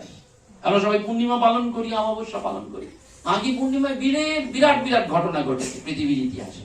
তার মধ্যে আরেকটি বিরাট ঘটনা ঘটেছে, এই যে স্বামীজি যে প্রণাম মন্ত্রী রচনা করেছেন, স্থাপকায় চ ধর্মস্য, সেটা একটা গৃহীর বাড়িতে, একটা সংসারীর বাড়িতে। সংসারী লোক, তিনি নবগোপাল ঘোষ। তিনি বাদুর বাগানে থাকতেন, কিন্তু যেই শুনলেন হাওড়াতে রামকৃষ্ণপুর বলে একটা এলাকা আছে, তার গুরু যেই রামকৃষ্ণ, তার মানে গুরুকে এতটাই ভালোবাসেন দেখুন, গুরুর নাম যেই শুনলেন রামকৃষ্ণ, তিনি বাদুর বাগানের বাড়িটা বিক্রি করে দিয়ে এই হাওড়ার রামকৃষ্ণপুরে চলে এলেন, বাড়ি করলেন, এবং সেইখানে কিন্তু স্বামী স্ত্রী ছেলে মেয়ে নিয়ে তিনি সংসার করছেন। দক্ষিণেশ্বরে যাচ্ছেন না 2-3 বছর। ঠাকুর একদিন খোঁজ পাঠিয়েছেন, ওকে ডাক, ও আসছে না কেন? ঠাকুর ডাকতেন এরকম। তো নবগোপাল ঘোষ যখন গেছেন, বলছেন কিরে তুই আর আসিস না? বলে না, আপনি তো বলেছেন, সেই যে বলেছিলেন ভগবানের নাম করতে, তাই করছে। বলা বলো বেশ, খুব ভালো, তবে মাঝে মধ্যে আসবি। নিস্তারিণী দেবী তাকে বললেন যে আমার এখানে দক্ষিণেশ্বরে 2-3টে বেড়াল আছে, এদের তো কেউ দুধ দিতে পারে না, তুমি এদের নিয়ে যাবে? বলে হ্যাঁ। বলে খবরদার, এদের কিন্তু মেরো না, এরা এখানকার আশ্রিত, এই দক্ষিণেশ্বরের বেড়াল। বলে হ্যাঁ তাই হবে। সেই নবগোপাল বাবুর বাড়িতে স্বামীজি এসেছেন একদিন নৌকো করে, এবং নৌকো করে এসে নবগোপাল বাবুর স্ত্রীকে বলছেন যে একটু খাওয়াতে পারো? তা নবগোপাল বাবুর স্ত্রী সেদিন খুব ভালো করে রান্না করে খাইয়েছেন স্বামীজিকে। ওই যে সাধু সেবা, সাধুকে বাড়িতে নিয়ে যাওয়া অতি পুণ্যের কাজ, সাধুর কাছে আসা অতি পুণ্যের কাজ। সেজন্য বলছেন কে সাধু? এবার আপনাদের মনে প্রশ্ন আসতে পারে, কে সাধু? সাধ থেকে সাধু, যে ভগবানকে সাধছে। আমরা বাচ্চাদের সাধি না, এই আয় আয় আয় আয়, সেই জন্য ভগবানকে দেখবেন জীবনের সমস্তটা আমরা শিখি লার্নিং, আর একটা ফেজে যায় আনলার্নিং। যা শিখেছেন সেটাই ভুলে যান। ছোট বয়সে, বাচ্চা বয়সে কেন একটা বাচ্চা ছেলেকে আমরা বলি বলুন তো ঈশ্বর, সে নারায়ণের মতন, কেন? তার কাছে কোনো ভেদ নেই, সে কিন্তু একটা গিরগিটি দেখলেও তাকে ধরতে যাচ্ছে, কারণ তার চোখে ওই গিরগিটিটা তারই মতন চৈতন্য। ওই যে ঠাকুর বলছেন সব চৈতন্য দেখছে। বড় হয়ে ভাবছেন ওটা গিরগিটি, ওটা সাপ। আবার যখন বৃদ্ধ বয়সে আসবেন তখন ওই গিরগিটিও কি আর সাপই কি। জীবনে একটা সময় যা শিখলেন শেষে গিয়ে আবার সব ভুলে যাচ্ছেন। লার্নিং এবং আনলার্নিং, যাই হোক সেটি অন্য প্রসঙ্গ। তো সেই নবগোপাল বাবুর বাড়িতে স্বামীজি এসেছেন, নবগোপাল বাবুর স্ত্রী রান্না করে খাইয়েছেন, স্বামীজি খুব খুশি হয়েছেন। খুশি হওয়ার পর বলছেন আমার তো কিছু দেওয়ার নেই তোমাকে, আমি সাধু সন্ন্যাসী, আমি আমার পাগড়িটাই খুলে দিয়ে গেলাম। স্বামীজি তার পাগড়িটা দিয়ে গেলেন, এক কথায় দিলেন গৃহস্থ বাড়িতে। এবং বিদেশ থেকে যে 5টা পোর্সেলিনের ছবি নিয়ে এসেছিলেন ঠাকুরের, সেই একটি ছবি নবগোপাল বাবুর বাড়িতে প্রতিষ্ঠা করলেন। তাহলে গৃহস্থ সংসারী, এই যে আমরা ভাবি আমরা সংসারী, আমাদের দ্বারা হবে না, আমাদের বাড়িতেই ঠাকুর প্রতিষ্ঠা করেছেন। কে? স্বামীজি। তার প্রিয় সন্তান নরেন। শুধু করলেনই না, ওইখানে বসে প্রণাম মন্ত্র রচনা করে দিলেন, স্থাপক আয়োজ ধর্মস্ব সর্বধর্ম। তখন নবগোপাল বাবুর স্ত্রী বলছেন স্বামীজিকে, আমার মতন এই গৃহস্থ বাড়িতে তোমার ঠাকুর থাকবেন? তখন স্বামীজি হেসে বলছেন, আমাদের ঠাকুর যদি মার্বেল মোড়া বাড়িতে না থাকে, তার 14 পুরুষও অন্য কোথাও থাকতে পারেনি। ঠাকুর ছিলেন তো বলছে তার 14 পুরুষ এই মার্বেলের মোড়া বাড়ি দেখেনি, তো এইখানে যদি ঠাকুর না থাকেন আর কোথায় থাকবেন? আজও এই মাঘী পূর্ণিমার দিন রামকৃষ্ণ মিশনের সন্ন্যাসীরা আসেন এবং বহু ভক্ত ওই পাগড়িটাকে স্পর্শ করার জন্য যায়। কোথায় যায়? হাওড়ার ওই রামকৃষ্ণপুরে। সেই নবগোপাল বাবু ওই কল্পতরুর দিন ঠাকুরের কাছে গেছেন, একটু বেলা হয়ে গেছে। ঠাকুর বলছেন কি গো, তুমি কি করবে? বলছে ঠাকুর বলো আমার কি কি হবে। তখন ঠাকুর বলছেন তুমি একটু ধ্যান জপ করবে। নবগোপাল বাবু প্রথমেই সারেন্ডার করে দিলেন, বললেন আমার দ্বারা ধ্যান জপ হবে না, আমি সংসারে গৃহস্থ মানুষ, আমি সকালবেলা বাজার করতে হয়, অফিস করতে হয়, আমি কখন ধ্যান জপ করবো? ঠাকুরের একটা অসাধারণ কথা আপনারা প্রত্যেকেই জানেন, ভগবান লাভ করতে গেলে মন মুখ এক করতে হয়। ভণ্ডামিটা ঠাকুর পছন্দ করেন না। কেন নবগোপাল বাবুর বাড়িতে স্বামীজি প্রণাম মন্ত্র রচনা করলেন, কেন নবগোপাল বাবুর বাড়িতে ঠাকুর গিয়ে অধিষ্ঠিত হলেন? তার কারণটা একটাই, ভণ্ডামি ছিল না, সোজাসুজি সারেন্ডার করে দিলেন আমি পারবো না। আমরা মুখে কি করি? দীক্ষার ফর্মে হ্যাঁ করবো, 3 বার জপ করবো, করি না। তারপর আমরা লিখলাম, করলাম না, মিথ্যা হয়ে গেল। তাহলে কৃত কর্মের ফল তো ভুগতে হবে আমাকে। আপনি তো লিখিত দিয়েছেন গুরু মহারাজের কাছে 3 বার জপ করবো, করেননি। আপনি লিখিত দিয়েছিলেন হ্যাঁ কথা অমৃত দীক্ষার পরেও পড়বো, পড়েননি। আপনি বলছেন সময় পাননি, ঠিক আছে, তাহলে সারেন্ডার করতে হবে ঠাকুরের কাছে। আবার গুরুকে গিয়ে বলতে হবে আমার সময় নেই, হচ্ছে না, কি করবো বলো? কারণ গুরু ছাড়া তো উপায় নেই। নবগোপাল বাবু কিন্তু ভণ্ডামি করেননি, ঠাকুরকে পরিষ্কার বলে দিলেন আমি তো পারবো না। ঠাকুর তখন আরেকটু সোজা করে দিচ্ছেন, ইজি করে দিচ্ছেন। বলে তাহলে কি পারবে? সকাল সন্ধ্যে একটু জপ প্রার্থনা, বললেন না ওটারও সময় নেই আমার। ঠাকুর আরো সোজা করে দিলেন। দেখুন ঠাকুর কত আমাদের ইজি করে দিচ্ছেন। ঠাকুর বলেন সকালে আর বিকালে একবার রামকৃষ্ণ বলতে পারবে হাততালি দিয়ে? বলে হ্যাঁ এটা পারবো। অফিস যাওয়ার সময় একবার সারা এলাকা দিয়ে চিৎকার করে জয় রামকৃষ্ণ জয় রামকৃষ্ণ জয় রামকৃষ্ণ বলতে পারবে। রামকৃষ্ণ ভক্তমন্ডলী আমরা অনেকেই দেখবেন এখন ফোন তুলে বলি জয় ঠাকুর জয় মা, এটা খুব ভালো। দেখুন বৃন্দাবনে ইস্কনে কি হয়, দেখা হলেই বলে রাধে রাধে, ফোন করলেই বলে রাধা কৃষ্ণ। আমাদের বলতে হবে জয় ঠাকুর, এই মুখ দিয়ে একটা ঠাকুর বেরিয়ে গেল, আর কিছুই নয়। দেখি ফোন করছেন, হ্যাঁ হ্যালো এসছে জয় ঠাকুর, বা রাখার সময় জয় ঠাকুর। এই যে ছোট্ট ছোট্ট ঠাকুর বললেন নবগোপাল বাবুকে, তাহলে তুমি যাওয়ার সময় বলে হ্যাঁ এটা পারবো। নবগোপাল বাবু সকালবেলা যাওয়ার সময় জয় রামকৃষ্ণ বলতে বলতে যাচ্ছেন, অফিসে ফেরার সময় জয় রামকৃষ্ণ বলতে বলতে যাচ্ছেন। অর্থাৎ ওই যে ঠাকুর বলছেন ঈশ্বরের নাম গুণকীর্তন করে তোমার মুখটাকে শুদ্ধ পবিত্র করো, মুখেও তো ভগবান আসবেন। কেন হিন্দু ধর্মে মুখাগ্নি করা হয়? আগুনটা কোথাও পায়ে দেওয়া হয় না তো, আগুনটা তো বুকে দেওয়া হয় না, মাথায় দেওয়া হয়, কেন মুখে দেওয়া হয়? তার দুটো ব্যাখ্যা আছে।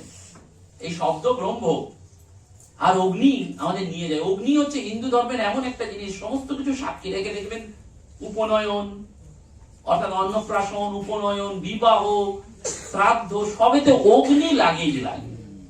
মানুষের জন্ম থেকে মৃত্যু পর্যন্ত অগ্নি লাগে। শব্দ ব্রহ্ম, সেজন্য এই শব্দ ব্রহ্ম অর্থাৎ এই যেখান দিয়ে আমরা ভগবানের নাম করছি, মুখ দিয়ে কথা বলছি, এ আমাদের নিয়ে যাবে ঊর্ধ্বলোক। এটা একটা। আর একটা কারণ, সেটা খুব যুক্তিসঙ্গত। আমরা যখন মায়ের গর্ভে ছিলাম প্রত্যেকেই, তখন ভগবানকে বলেছিলাম যে হে ভগবান আমাকে এই নরক থেকে বার করো। মায়ের গর্ভ যন্ত্রণা হচ্ছে নরক যন্ত্রণা, কারণ সেখানে প্রাণ থেকে কোনো খাদ্য নেই। খাদ্য কি? মল মূত্র, এইসব খেতে হয়। প্রত্যেকে আমরা এটা করেছি। আর ভগবানকে বলেছি হে ভগবান আমাকে একবার পৃথিবীতে নিয়ে চলো, আমি তোমার নাম করব, আমি তোমার নাম করব। সেজন্য বলছে গর্ভবাস নরক যন্ত্রণা ত্রাহিমাম মধুসূদন। এইটি যদি না কারোর ফিলিংস, তার ভগবানের ব্যাকুলতা আসবেই না, ব্যাকুলতা আসবেই না। সে বলবে আবার আসবো পৃথিবীতে, দেখবো। কিন্তু গর্ভবাস তো আমাদের হচ্ছে না এখন, আমরা তো বুঝতে পারছি না, অচেতন অবস্থায়। সেই সময় ভগবানকে বলেছিলাম একবার নিয়ে এসো, যেই নামলাম ভুলে গেলাম। তাহলে মুখ দিয়ে কি করেছিলাম? কমিটমেন্ট করেছিলাম। কার কাছে? ভগবানের কাছে। করলাম না সারা জীবন ভগবানের নাম। সেই জন্য মৃত্যুর সময় ছেলে মেয়ে বা আত্মীয় স্বজন ওই মুখে আগুন দিয়ে মনে করিয়ে দেয়, দেখো তুমি যে মুখ দিয়ে বলেছিলে ভগবানের কাছে, সেই মুখটা তোমার পুড়িয়ে দিচ্ছি আমি, তোমার মুখটা পুড়িয়ে দিচ্ছি, কারণ তুমি ভগবানের কাছে কমিটমেন্ট ফেল করেছো। ভগবানকে কথা দিয়েছিলে আমি নাম করবো, সেই জন্য মুখে আগুন দেওয়া হয়, অন্য কোথাও আগুন দেওয়া হয় না। সেই জন্য বলছে ঠাকুর বারবার বলছেন হরিনাম করো, সকাল সন্ধে হাত তালি দিয়ে হরিনাম করো, জয় রামকৃষ্ণ বলো। বলছে যে শালা বগল তুলে হরিনাম করতে পারে না, দুহাত তুলে হরিনাম করতে পারে না, তার কস্মিন কালেও কিছু হবে না। তাহলে সংসারী মানুষের জন্য ঠাকুর এই উপায় বলছেন, নির্জন বাস, সাধু সঙ্গ, নাম গুণকীর্তন, আর কি বলছেন সদাসদ বিচার করো। অর্থাৎ মাঝে মধ্যে নিজেকে দেখো। একটা পুকুরে দুটো মাছের খুব বন্ধুত্ব হয়েছিল, একটা ধার্মিক মাছ আর একটা অধার্মিক মাছ। তা দুটো মাছের বন্ধুত্ব হয়েছে। অধার্মিক মাছটা কোনোদিন ভগবানের নাম করে না, আর ধার্মিক মাছটা ভগবানের নাম করে। তো একদিন অধার্মিক মাছটাকে ধার্মিক মাছটা বলছে, এই তোর এত কষ্ট যন্ত্রণা কেন জানিস? তুই ভগবানকে ডাকিস না, ভগবানকে ভালোবাসিস না। গীতাতে স্বয়ং শ্রীকৃষ্ণ বলেছেন, অনন্য চিন্তন হয়ে যে আমার কথা স্মরণ করবে, আমি তার কাছে এসে দাঁড়াবো। এটা ভগবানের কমিটমেন্ট।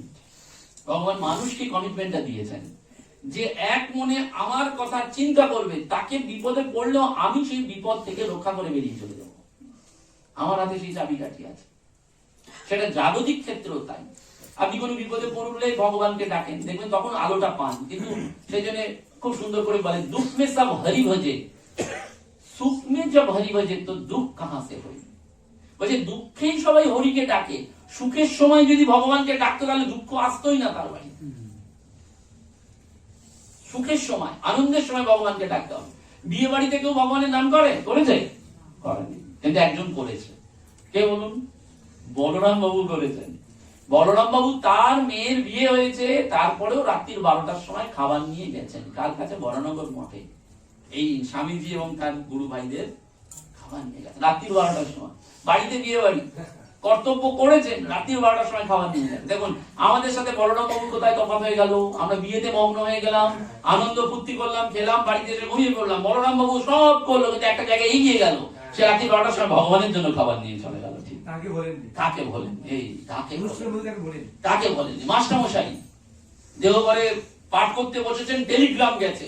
টেলিগ্রামে লেখা আছে একমাত্র ছেলের মৃত্যু। মাস্টারমশাই টেলিগ্রামটা দেখলেন, পাঠ করলেন। অন্যদিকে সাধু বলছেন উনি বোধহয় লক্ষ্য করেননি, বলে দেখি কি করে, 1 ঘন্টা ভগবানের নাম করে গেলেন। এখন মৃত্যুটা দেখেও ভগবানের নাম করে গেলেন। তারপরে এলেন, যখন তাকে জিজ্ঞেস করা হলো, বলে সংসার কার? এই সংসার তার, এই ছেলে কার? ভগবানের। তিনি দিয়েছিলেন, নিয়ে নিয়েছেন, আমার দুঃখ করার কিছু নেই। কখন? এই বিচারটা যখন আসে, জগৎটা তার তার তার, এই তারটা, তখন ওই ধার্মিক মাছটা অধার্মিককে বলে তুই এটা নাম কর না। বলা তুই বলছিস যখন করি, অনেক সময় আমরা করি, চাপে পড়ে করবে, চাপে পড়ে করেছে, যেই নাম করেছে ভগবানের নাম করেছে, জেলে এসে মাছ দুটো জাল দিয়ে ধরেছে, বলে দেখলি তোর পাল্লায় পড়ে কি হলো, এতদিন নাম করছিলাম না, ভালো ছিলাম, এবার ভগবানের নাম করে ধরা পড়ে গেলাম। জেলে বাড়ি নিয়ে গেছে, বউকে বলছে তুমি মাছ দুটো কাটো, আমি আসছি। তো বউ ওই বটি দিয়ে মাছটা কাটবে বলে রেডি হচ্ছে, জেলে চান করতে গেছে। তখন অধার্মিক মাছটা ধার্মিক মাছটাকে বলছে এবার কি করবো রে? বলছে ভগবানের নাম কর। বলছে আবার? বলছে কোন না, তুই তো বিপদে থেকে পড়েছিস, নাম করেছিস, জেলের হাতে হয়েছিস, তোর হয়ে গেছে, তো কপাল যা হয়েছে খারাপ, আরেকটু কর, দেখ না কি হয়, দেখ না, শেষ পর্যন্ত দেখ না। ওই যে শ্রীকৃষ্ণ বলছেন অনন্য চিন্তন হয়ে যে আমার শরণাগত হয়, আমি তার যোগ এবং ঘেন দুটোই রক্ষা করি, আমি আসবোই শেষের দিনে। ঠাকুর বলছেন যে আন্তরিক ডেকেছে, আমাকে তার কাছে আসতে হবে। মা বলছেন বাবা এখানে যায় যে এসছে তার শেষ জন্ম। অর্থাৎ ঠাকুরমা স্বামীজি সেই একই কথা বলে যাচ্ছেন যে আমার নাম করো, নাম করো। বলছে নাম করো, নাম চিন্ত, নাম ঈশার, নামের সহিত আছেন শ্রীহরি, এই নামের সঙ্গে তিনি আছেন। তো ওই যখন বটি দিয়ে কাটতে যাবে, তখন জেলে দৌড়ে এসছে, বলছে কি গো তুমি কেটে ফেলেছো দুটো মাছ? বলে না, দুটো মাছ কাটেনি। বলে কেটো না বউ। বলো কেন? বলো রাজামশাই বললেন 1 জোড়া মাছ যে রাজামশাইকে দিতে পারবে, রাজামশাই তাকে প্রচুর টাকা দেবেন, অর্থ দেবেন। তো আমরা তো রোজ মাছ খেতে পাবো যদি রাজামশাইয়ের টাকাটা পাই, একদিন মাছটা খেয়ে কি হবে? তখন ধার্মিক মাছটা অধার্মিক মাছটাকে বলছে দেখলি তো শেষ পর্যন্ত ভগবানের নাম করলে কি হয়, যে করে আমার আশ আমি করি তার সর্বনাশ, তবু যে না ছাড়ে আমার আশ আমি হই তার দাসানুদাস। বলছেন যে আমাকে শেষ পর্যন্ত যে খুঁটিটা ধরে রেখেছে, খুঁটি পাকড়াও বলছে, খুঁটিটা যে ধরে রেখেছে তাকে কখনো ভগবান নিরাশ করেন না। ভগবান একটু দেখে নেন, শুধু এই মায়ার জগতে তিনি দেখে নেন। সেজন্য বলছে ঈশ্বরের নাম গুণকীর্তন করো এবং সদাসৎ বিচার করো, নিজে সব সময় বিচার করো। এই বিচার করতে করতে তোমার মধ্যে কি হবে? ভগবত আসলটি হচ্ছে। সেজন্য বলছেন কথামৃতেও বারবার বলেছে ডুব দাও, অর্থাৎ মাঝে মধ্যে সংসার থেকে দূরে কোথাও, এই শিক্ষাগুলির নামেই সকাল থেকে গিয়ে কাটালেন, কারোর সাথে কথা বলা নয়, ফোন নয়, বাড়িতে কি হচ্ছে দেখার দরকার নেই, চুপ করে থাকা, দেখুন মনটা কোথায় কোথায় যায়, ডুব দাও। তারপর বলছেন এগিয়ে যাও। এই যখন আমরা আসছিলাম আশ্রম জিজ্ঞেস করছিলাম কোথায় কোথায়, সবাই বলছে আরেকটু আরেকটু আরেকটু। এই যে এগিয়ে যাও, ঠাকুর সেই কথামৃতে বলছেন যাও না, এগিয়ে যাও, সোনার কাঠ, চন্দনের কাঠ, রূপোর কাঠ পাবে পাবে পাবে, এগিয়ে যাও। আর বলছেন মনে রেখো আগে ঈশ্বর পরে জগৎ। আমরা ওইখানটায় গন্ডগোল করে ফেলি, আগে জগৎ পরে ঈশ্বর। সাধুরা ঠিক উল্টো করেন, ঘুম থেকে উঠে আগে ঠাকুরকে ধূপ দেন, তারপর বাজার করতে যান। আমরা ঠিক উল্টো করি, আগে বাজার করতে যাই, তারপর ঠাকুরকে ডাকি। সেই জন্য গন্ডগোল। আগে যদি আমরা ভগবানকে ধরে ফেলি, তাহলে ভগবানই আপনার সব জুটিয়ে দেবেন, সব জোটপাট তিনি করে দেবেন। কারণ তিনি কান খোড়কে, তিনি পিঁপড়ের পায়ের নুপুরের ধ্বনি শুনতে পান। তিনি তোমার আমার প্রার্থনা শুনছেন না, সব প্রার্থনা শুনছেন, কিন্তু তিনি জানেন কোনটা কার জন্য মঙ্গল, তিনি সেটারই ব্যবস্থা করবেন। কেন? তিনি যে আমার বাপ মা, তার চেয়ে বড় আপনার এই পৃথিবীতে আর কেউ নেই। তাহলে আপনার লোককে ডাকতে গেলে, আপনার লোককে পুজো করতে গেলে কি করতে হয়? ওই বলছেন বাড়িতে যেমন একটা নেতা কাটার কাপড় থাকে, যে কাপড়টা পরলে আপনারা কাজ করতে, ধান ভাঙতে আরাম পান, ভগবানের সাথে সেরকম সম্পর্ক করবে, সব কাজ করবে, কিন্তু মনটা তাকে ফেলে রাখবে। এবং গ্রামের দেশের আপনাদের মায়েদের উদাহরণ দিয়েছেন ঠাকুর, যে ও দেশে সেই একজন ধান ভাঙছে, সন্তানকে স্তন প্রাণ করাচ্ছে, খদ্দেরের সাথে কথা বলছে, কিন্তু দেখছে পায়ে যাতে ঢেকিটা না পড়ে যায়। অর্থাৎ মনের এই ব্যালেন্সটা দরকার। সংসারী মানুষের পারা যায়, সবাই পেরেছেন, এই বলরাম বাবু পেরেছেন, সুরেন মিত্তি পেরেছেন, নবগোপাল বাবু পেরেছেন, সেটা বইয়ের নয়। এই যুগেও এমন এমন গৃহস্থ মানুষ রয়েছেন যারা ভগবানকে নিয়ে একসাথে ডাইনিং টেবিলে খেতে বসেন। ঠাকুরমা তাদের কাছে ছবি নয়, ঠাকুরমা তাদের কাছে স্বয়ং সূক্ষ্ম শরীরে রয়েছেন, পুরো শরীরে নেই, কিন্তু একেবারে সূক্ষ্ম শরীরে রয়েছেন। সেই জন্য বলছে আমাদের এইটি করতে হবে। এটি করলে কি হবে? বিশ্বাসটা হয়ে গেলেই হলো। আমাদের কেন হচ্ছে না? সংশয় আত্মা বিনশ্যতে। বলছে আমাদের যদি ডাউট থাকে, যেখানে ডাউট সেখানে আমরা এগোতে পারি না। ডাক্তারের ওষুধ খেয়ে কাজ হচ্ছে না, কেন? আপনি প্রথমেই ওর সম্পর্কে সার্ভে করেছেন, ও ভালো তো, ও কি ঠিক ডাক্তার? ঠাকুর বলছেন ডাক্তারই, এই যে বৈদ্যরূপী নারায়ণ, ঈশ্বরই তো বৈদ্যরূপে এসছেন। সব যদি তিনি হন, তাহলে প্রথম তার কাছে সারেন্ডার করো, বিশ্বাস করো, যা হয় হবে। যদি আমি মরে যাই, তিনি চেয়েছেন, ভগবান চেয়েছেন, ওর হাতে আমাকে মারবেন, তাই মেরে ফেলেছেন, আমার হাতে তো কিছু নেই। এই সবটা ছাড়তে হবে। বলছে সব ছোড়ে তো সব পাবে। সব যদি ছাড়েন তাহলে কি হবে? সব পাবেন। আমাদের সংসারে থেকেই সেই জন্য ঠাকুর এই যুগের মহামন্ত্র দিলেন। বলেন এই যুগের রোগের ঔষধ তিনি। এবং এই শ্রীরামকৃষ্ণ নাম এত পাওয়ারফুল যে যেই নাম একবার উচ্চারণ করবে, বলছেন তার জম তো পঞ্চা, জম সমন নিয়ে আসতেও ভয় পাবে। এই করোনা কালে এরকম বহু ঘটনা ঘটেছে। স্বয়ং ঠাকুর মা দেখা দিয়েছেন। এই টাকি আশ্রমেই পূজনীয় মহারাজ একটি সাধারণ কথা বলছিলেন যে একজন, এই আশ্রমে নয়, অন্য মহারাজ আগের যে আশ্রমে ছিলেন সেখানে একজন মহিলা ওই ঘর এই আশ্রমে এসে পরিষ্কার করতেন, শুধু ঝাঁট দিতেন আর ওই খণ্ডন ভব বন্ধন শুনে চলে যেতেন। তো একদিন সেই মহিলা পড়েনি, কথামৃতও পড়েনি, নামও লেখাননি, কিন্তু মহারাজকে এসে বলছে, মহারাজ জানেন তো ঠাকুর আমাকে স্বপ্নে কাল রাত্রে দীক্ষা দিয়ে গেছে। কি বলছিস? বলে হ্যাঁ মহারাজ। বুড়িমা বারবার বলছে। মহারাজের একবার কৌতূহল হয়েছে। মহারাজ ঠিক আছে, বুড়িমা এসো তো। নিজের ঘরে নিয়ে গেছে, মানে অফিসে নিয়ে গিয়ে দরজা বন্ধ করে বলছেন, বুড়িমা বলো তো ঠাকুর তোমায় কি মন্ত্র দিয়ে গেছেন, দেখি আমি শুনি। ওই বুড়িমার যে মন্ত্রটা বলেছে সেটা মহারাজের গুরু মহারাজ প্রভু মহারাজকে দিয়ে গেছেন সেই মন্ত্র। যখন শুনলেন তখন মহারাজের চোখ দিয়ে জল পড়ছে যে আমরা সাধু হয়েও যা পারলাম না, বুড়িমা তুমি কেল্লা মেরে দিলে। ঠাকুর সময় স্বপ্নে স্বয়ং মন্ত্র দিয়ে চলে গেল। তিনি তো নাম লেখাননি, কথামৃত পড়েননি। আর প্রভু মহারাজেরও চলে গেছেন বীরেশ্বরানন্দজি, তার তিনিও স্থূল শরীরে নেই।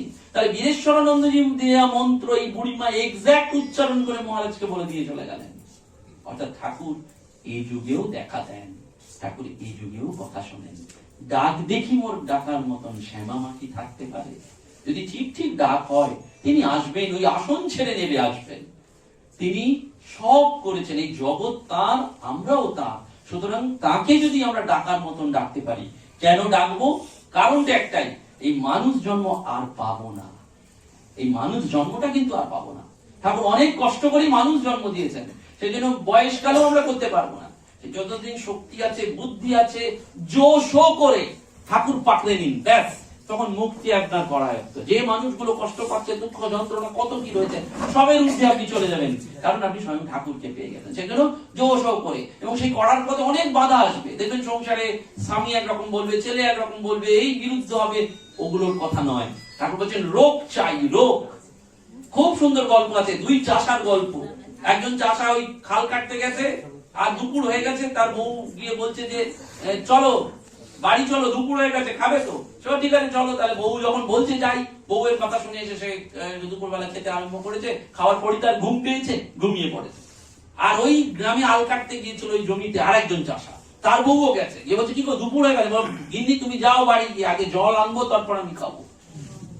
তো জল আনতে আনতে সন্ধ্যে হয়ে গেছে, কিন্তু জল সে এনেছে। যখন জল এনেছে তখন সন্ধ্যেবেলায় এসে বাড়িতে এসে খেয়ে ভুড়ভুড় করে তামাক খাচ্ছে। প্রথম জনের কি হলো?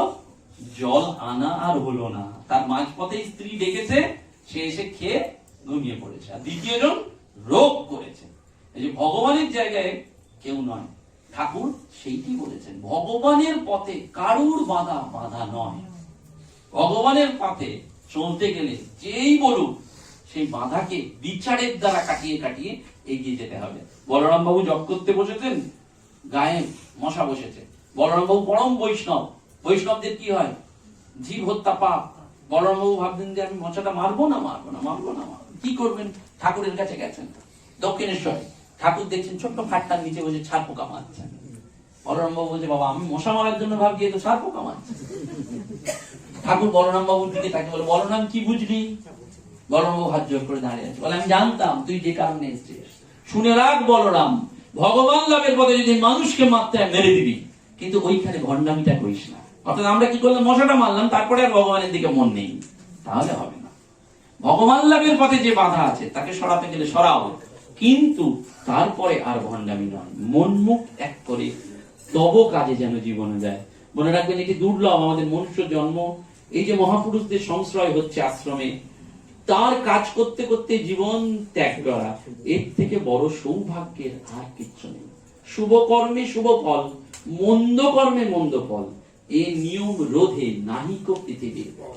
যত মানুষকে সেবা পুজো করবেন হাত শুদ্ধ হবে, যত বক্তৃতা দেবেন ভগবানের নাম করবেন, গান করবেন, মুখ শুদ্ধ হবে, যত মন্দির মসজিদে গিয়ে ভগবানকে দেখবেন চোখ শুদ্ধ হবে, যত সাধুদের কথা শুনবেন তত কি হবে, এই যে গেরুয়ার বাতাসটা লাগানো একটা বিরাট ব্যাপার। এই যে গেরুয়ার পাশে লোকে কেন বসতে চায় জানেন? গেরুয়ার বাতাসটা একটু লাগিয়ে, কিছুই তো নেই, ওই বাতাসেই অর্ধেক কাজ হয়ে যায়।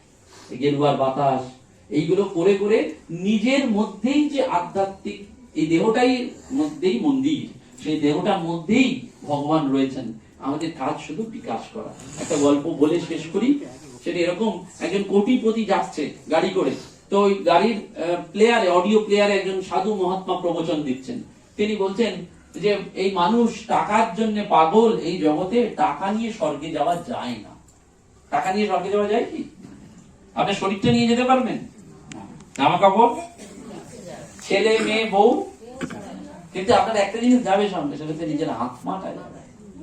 নহন্যতে হন্যমানে শরীরে, শরীরটা পুড়ে যাবে কিন্তু আত্মাটা যাবে, কর্মফলটা যাবে।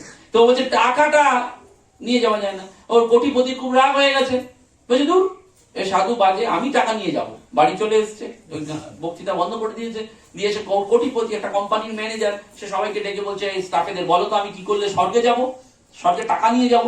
সবাই বলছে বসের মাথা খারাপ হয়ে গেছে, তার স্বর্গে তো টাকা নিয়ে যাবে। সবাই বসকে দেখে দূরে দূরে সরে সরে যাচ্ছে। তো তখন একজন পাগল এসছে, অনেকদিন পাগলটা একবারে পাগল, সে এসে বলছে তোমার বসকে বলো আমি জানি কি করলে টাকা স্বর্গে নিয়ে যাওয়া যায়। নিয়ে গেছে। সেই পাগলটা ওই কোম্পানির বড় মালিকটাকে বলছে আচ্ছা তোমার অনেক টাকা? বলছে হ্যাঁ। বলছে তুমি বিদেশ ঘুরেছো? বলছে হ্যাঁ। বলছে যখন তুমি বিদেশে গেছো কি করেছো? বলছে বিদেশে গেলে পাসপোর্ট ভিসা লাগে, সেখানকার জামা কাপড় লাগে, আর ওই দেশে যে টাকা চলে, দেখবেন বিদেশে এদেশের টাকা চলে না, ভারতবর্ষের টাকা চলে না। তো বলছে ওদেশের যে টাকাটা চলে সেটা ভাঙিয়ে নিয়ে যায়। বলছে শেষবার তুমি কিসে গেছো? বলছে ইংল্যান্ডে গেছি। বলে কি করেছো? বলে ইংল্যান্ডের জামা কাপড় নিয়ে গেছি, যেরকম ওখানকার যে টাকাটা চলে, ডলার, পাউন্ড, ইউরো। বলছে তো এদেশের টাকা চলে নাকি? এদেশের টাকা ওখানে চলে না। তুমি আচ্ছা পাগল তো। তখন পাগলটা হাসতে হাসতে বলছে এদেশের টাকা যেমন বিদেশে চলে না, তেমনি মর্তের টাকা স্বর্গে চলে না। তাই মানুষ মর্তের টাকা নিয়ে স্বর্গে যেতে পারে না, কিন্তু স্বর্গে কি নিয়ে যেতে পারে? এখানকার কর্মফলটা নিয়ে যেতে পারে। সেই জন্য স্বামীজি বলেছেন শুভ কর্মে শুভ ফল। যত পারবেন শুভ কর্ম করবেন, এবং সেটা ভগবান সুযোগ করে দেবেন। ভগবান এক দিলে 10 দেবেন। তিনি জানেন না যে তার জন্য করা হচ্ছে, তিনি সব জানেন। এই যে যারা আজকে দিলেন, যারা আজকে পেলেন, সবই নারায়ণ। কিন্তু যারা দিলেন দেখবেন প্রত্যক্ষ বা পরোক্ষ 1 বছরের মধ্যে এটি দ্বিগুণ হারে তাদের কাছে ভগবান ফিরিয়ে দেবেন। যে অ্যামাউন্টই খরচা করলেন সেই অ্যামাউন্টটা দ্বিগুণ আসবে। এটা তার নিয়ম, আপনার আমার কিচ্ছু করার নেই, তিনি দেবেনই দেবেন। আমাদের শুধু ভরসা নিয়ে একটু এগোতে হবে, দেখবেন কোথা থেকে আসবে আপনি বুঝতে পারবেন না। সেই জন্য একটাই কথা, তব কাজে যেন জীবনও যায়, আমরা যেন তার কাজ করতে পারি। এখন আপনারা সবসময় টাকা দিয়ে নাও বা করতে পারেন, কিন্তু জানবেন এই আশ্রম হচ্ছে প্রাণ। তাই শেষ রক্ত দিয়ে এই আশ্রমকে বাঁচাতে হবে। কিরম ভাবে বাঁচাতে হবে? পূজনীয় স্বামী দিব্যানন্দজি মহারাজের একটি অসাধারণ স্মৃতি কথা রয়েছে, আপনারা জানেন। স্মৃতি মানে উনি বক্তৃতায় বলেছিলেন, বেলুর মঠে কোনো একটা সময় ঠাকুরের মূর্তিকে ভেঙে দেওয়ার জন্য পশ্চিমবঙ্গের কোন একটি রাজনৈতিক দল উঠে পড়ে লেগেছিল, বেলুর মঠকে ভেঙে দিতে হবে। এবং শুধু বেলুর মঠকে নয়, ঠাকুরের মূর্তিকে, আত্মারামের মূর্তিকে ভেঙে দেওয়ার জন্য তারা তছনছ করে দিতে চেয়েছিলেন। তখন প্রভু মহারাজ রয়েছেন, আমাদের পূজনীয় স্বামী দিব্যানন্দজি প্রভু মহারাজের তো খুব সেবা করেছিলেন। তো ওই প্রভু মহারাজ বলছে, তখন প্রভু মহারাজ ব্রহ্মচারীদের ডেকে বলেছিলেন উপায় কি, আমরা কি করব? তখন ওই ব্রহ্মচারীরা, এই দিব্যানন্দজি মহারাজ ছিলেন, আরো অন্যান্যরা, তখন তারা বলেছিলেন আপনি কিচ্ছু চিন্তা করতে হবে না, কোনো পুলিশ, কোনো প্রশাসন ডাকতে হবে না, আমরা এতগুলো ঠাকুরের ছেলে সারা রাত্রি লাঠি নিয়ে দাঁড়িয়ে থাকবো, দেখি কে আমাদের ঠাকুরের মূর্তির গায়ে আমাদেরকে না মেরে মারতে পারে। অর্থাৎ ঠাকুরের গায়ে হাত দিতে গেলে আগে আমাদের গায়ে হাত দিতে হবে, আমাদের মেরে তারপর আমাদের ঠাকুরকে মারতে হবে। দেখুন ঠাকুর ওই মূর্তিতে নেই, ঠাকুর তাদের কাছে জীবন্ত। সেই রকম ওই রামগোপাল মহারাজ এবার বেলুর মঠে যখন গর্ভ মন্দিরে দুর্গা পুজো হচ্ছে, তো স্থান নেই, কি করে অত লোক বসবে পুজো দেখবে, তখন উনি সাধু ব্রহ্মচারীদের বললেন কি করা যাবে। সবাই পরামর্শ দিলেন যে বাইরে প্যান্ডেল, এখন যে বেলুর মঠে দেখবেন দুর্গা পুজো বাইরে প্যান্ডেল হয়, তখন বললেন ওই প্যান্ডেলে পুজো হবে, দুর্গা পুজো হবে। কেউ কেউ সাধু বললেন যে বাইরের প্যান্ডেলে তো পুজো করলে মঠের মন্দিরের যে গর্ভ, মন্দিরের যে প্রভাব সেটা পাওয়া যাবে না। তখন রামগোপাল মহারাজ বলেছিলেন আমরা এত সাধু ব্রহ্মচারী না কেন ওই দুর্গা মণ্ডপে বসে জপ ধ্যান করে মণ্ডপটাকেই মন্দির করে দিতে পারি না। তার মানে আমাদের হাতে সুযোগ, আপনাদের হাতে সুযোগ। এই মন্দিরে যেমন জপ ধ্যান করবেন, তেমনি ওই যে বাইরের যে মঞ্চ, ওই মঞ্চতে জপ ধ্যান, এই স্থানে স্থানে জপ ধ্যান করে এই আকাশে বাতাসে ভগবানের নাম। তার মানে ওই যে বেলুর মঠের গর্ভ মন্দিরে শুধু জপ ধ্যান না, ওই দুর্গা মণ্ডপে মাকে জাগাতে গেলে ওই জপ ধ্যান করে তারা জানিয়ে দেবেন। আমাদের জীবনটা যেন এইভাবে কাটতে পারে, এইটুকু নিবেদন করে আজকের মতো এখানে শেষ করলাম। নমস্কার।